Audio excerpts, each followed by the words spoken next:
bisa mengenali wajah kita hanya dengan kamera. Kemudian, menurut kalian apa proses yang terjadi di balik itu semua? Nah, di sini semua punya handphone kan ya? Ya. Biasanya kalau nyalain HP, itu minta apa HP-nya? Iya, ada yang menggunakan PIN, ya, ada yang masukin PIN, terus ada yang masukin fingerprint, ada juga pola, ya, terus satu lagi yang terbaru adalah Face ID. Ya, gimana caranya kok sampai kita tuh bisa mengenali wajah kita sendiri? Iya, jadi sampai kita tuh belajar dulu tuh mengenali wajah kita ya dengan pengenalan pola. Ya, gimana di HP-nya itu dipasang sensor. Di sini sebelum masuk ke materi saya kasih tahu gambaran. Di sini ada video tentang teachable machine, ya, apa hubungannya teachable machine dengan berpikir komputasional. Coba kalian perhatikan dulu ya.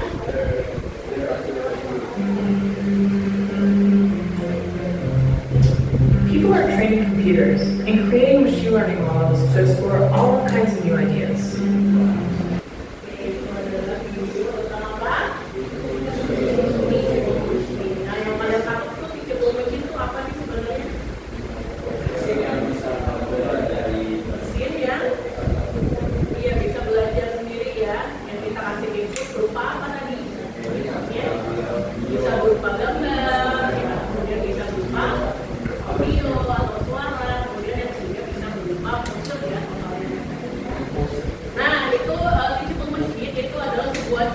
Belajar machine learning ya dengan cara yang mudah gitu kan, karena kalau machine learning kalian pikirnya pasti susah ya, belajar itu susah karena harus tahu model-model dan sebagainya, tapi dengan teachable machine ini kita bisa dengan mudah ya untuk mempraktikannya, untuk memprediksi suatu objek. Sebelum kita belajar tentang teachable machine nantinya praktiknya ya, kita harus tahu dulu tentang berpikir komputasional. Sebenarnya apa sih itu berpikir komputasional? Jadi berpikir komputasional atau bahasa Inggrisnya komputasional thinking itu merupakan metode menyelesaikan persoalan dengan menerapkan teknik komputer atau informatika. Tapi bukan berarti berpikir komputasional itu cuma bisa diterapkan di komputer aja, ya, tapi bisa di kehidupan kita sehari-hari untuk menyelesaikan sebuah masalah. Ya. Nah, di sini ada berapa fondasi berpikir komputasional? Ada 4 ya. Yang pertama disebut dengan dekomposisi, yang kedua pengenalan pola atau bahasa Inggrisnya adalah ya, yang pertama recognition, kemudian yang ketiga abstraksi, yang keempat algoritma. Nah, sebenarnya apa sih yang dimaksud dengan fondasi-fondasi ini? Satu persatu ya, dari dekomposisi. Jadi dekomposisi itu adalah memecah atau membagi masalah dari sebuah masalah yang besar menjadi masalah yang kecil, gitu ya. Nah, kenapa harus dijadikan masalah yang lebih kecil? Biar mudah diselesaikan permasalahannya, gitu ya.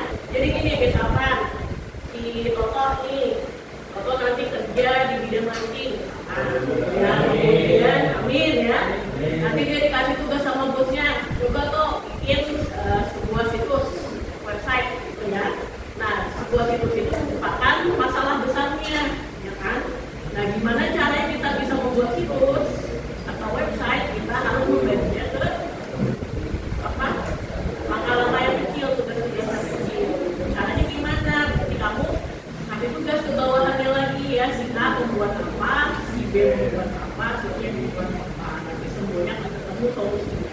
Pengenalan pola atau tadi bahasa Inggrisnya apa? Pattern recognition itu merupakan mengenali kesamaan, kemiripan, atau pola dalam data atau masalah yang membantu menemukan solusi yang efisien. Contoh dari pengenalan pola apa?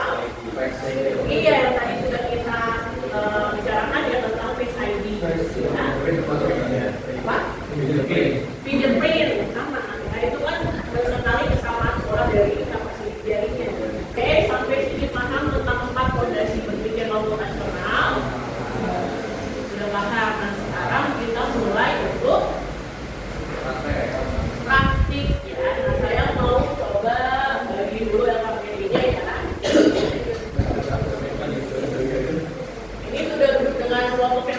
masih? Udah. Oke, satu kelompok ada satu LKPD ya. Dibaca dulu. Kita langsung masuk ke LKPD atau tugas kelompoknya ya. Tugasnya apa? Jadi di situ dilihat ya, kita harus membuka apa? Iya, bukan maksudnya dulu nih tentang psikologi. Coba di laptopnya masing-masing sekalian dibuka. Ya. Kalau sudah diklik mulai, dia ada 3 pilihan tuh ya. Ada proyeknya berupa image yang pertama, kemudian audio, ada juga musik. Nah, di sini terserah kalian mau pakai yang mana. Saya mau contohin untuk yang image dulu atau gambar. Di sini terlihat ya ada berapa macam kelas. Ada 2 ya, ada kelas 1 sama kelas 2. Ini adalah objek yang akan kita coba untuk identifikasi, kita bandingkan nanti. Nah nanti untuk tugas kalian itu harus ada 5. Ya, berarti harus ditambah berapa? 3. Ditambah 3. Nah untuk kelas ini bisa kita ganti namanya ya.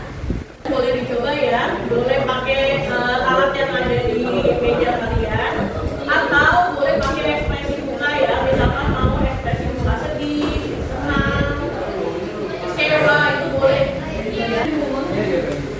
Siapa kira-kira orang ya berarti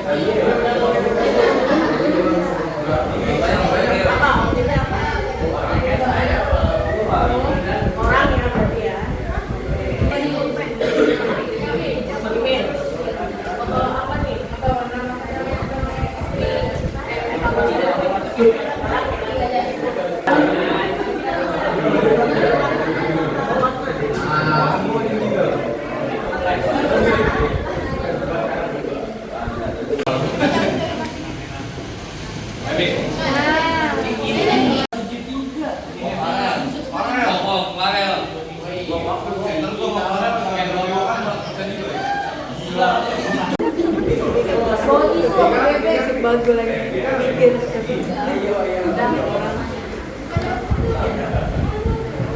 Assalamualaikum warahmatullahi wabarakatuh. Kami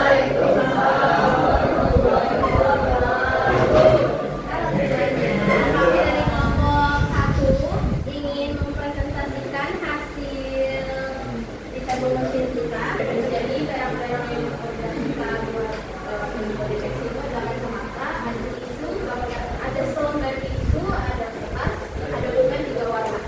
Sama warna pink, hijau, ungu, sama kertas, bisa membagi jadi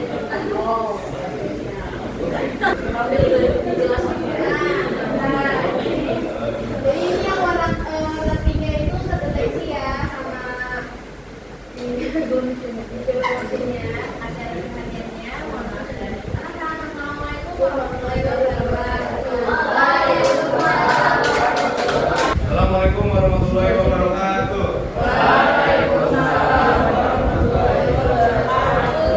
Kami dari kelompok 2 ingin mempresentasikan hasil kami tentang wajah-wajah orang ini.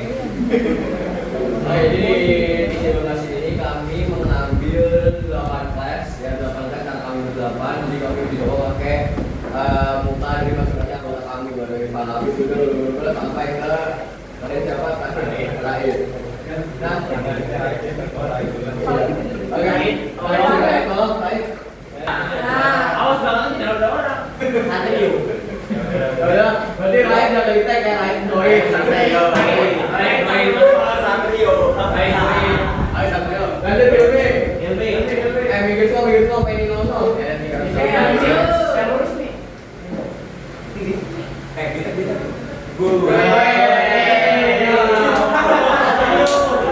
Jadi dia kayak pas lain tuh ketemu dia.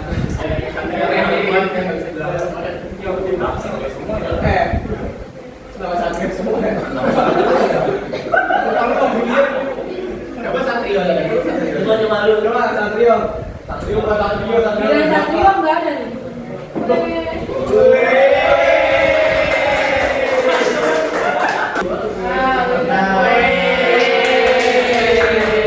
Jadi di sini ternyata ada ketidaksesuaian sama aslinya gimana.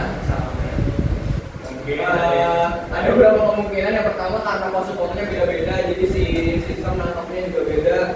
kayak tadi pas akil tuh banyak sosok terdekat. Jadi kalau kita nggak dekat malah berubah jadi akila gitu. Presentasi dari kelompok kami yang masih ada kekurangannya ini. Ada yang mau bertanya? Ada yang bertanya? Silakan. Emang Ya.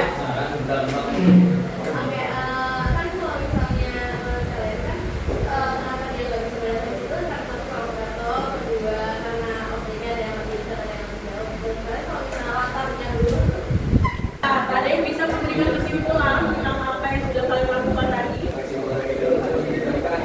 Kalau sudah belajar soal